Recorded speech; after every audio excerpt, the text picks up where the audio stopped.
नमस्कार किसान साथियों आज अपन बात करेंगे कि धान की फसल में बालियाँ निकलते समय कौन सा फर्टिलाइजर उपयोग करें। बहुत सारे किसान इसाबोन का भी प्रयोग करते हैं, NPK 19-19 का प्रयोग करते हैं, या फिर बायोटा का उपयोग करते हैं, या फिर सागरिका का इस्तेमाल करते हैं। और साथियों ये उत्पाद जब हम बालियों निकलते समय उपयोग करते हैं तो निश्चित तौर पर पौधों में काम करते हैं। लेकिन साथियों बालियाँ निकलते समय अगर हम इसका प्रयोग करते हैं तो पौधा वानस्पतिक ग्रोथ की ओर चला जाता है, अर्थात बढ़वार करने लग जाता है, जिससे हमारी जो बालियाँ होती है उनमें फुटान कम निकलती है, बाली कम लंबाई लिखती है। और बालियाँ निकलती हैं तो उनमें दानों का भराव कम रह जाता है, अर्थात बालें जो दाना बनता है वह हल्का रहता है, उसमें वजनदार नहीं बनता और बाली खाली रह जाती हैं।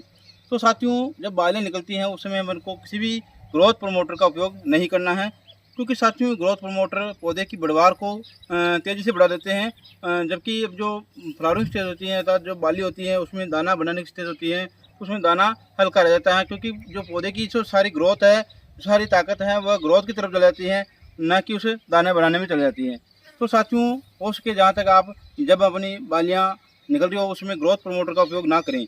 हाँ, जब आपकी जो पौधों में बढ़वार की स्थिति हो, बढ़वार की अवस्था हो, उसमें आप इन ग्रोथ प्रमोटर का उपयोग अपनी धान की फसल में कर सकते हैं। तो ऐसे में किसान साथियों धान में बालें निकलते समय क्या करें जिससे हमारा दाना बड़ा हो, वजनदार हो और पैदावार निश्चित तौर पर अच्छी मिले। तो इसके साथ साथियों जब हमारी पौधों में बालियाँ निकलने वाली होती हैं उसमें अपन को NPK 05234 का इस्तेमाल करें, क्योंकि साथियों इसमें नाइट्रोजन मात्रा 0 होती है और फास्फोरस 52% होती हैं और पोटास 34% के आसपास होती हैं, क्योंकि पौधों के लिए फास्फोरस और पोटास बहुत ही ज़रूरी हैं। तो साथियों फास्फोरस पोटास दानों में चमक बनाएगा और पौधों में रोग प्रतिरोधक क्षमता बनाएगा, जिससे दाना मोटा होगा और वजनदार होगा।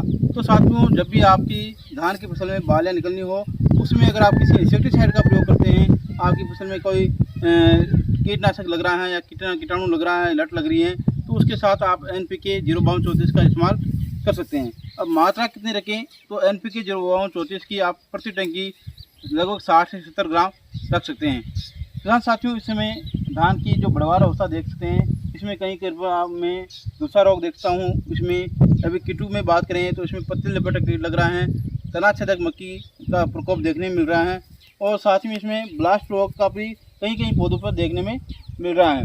तो साथियों मैं इस किसान को यही सलाह देना चाहूँगा कि पत्ती लपेटक और तना छेदक कीट का समय पर नियंत्रण करें, क्योंकि साथियों अगर इन कीटों का नियंत्रण समय पर नहीं करेंगे तो तना छेदक कीट का प्रकोप बालियों में चला जाएगा, तो बालियाँ खाली रह जाएगी, वो सूखी हुई नज़र आएगी।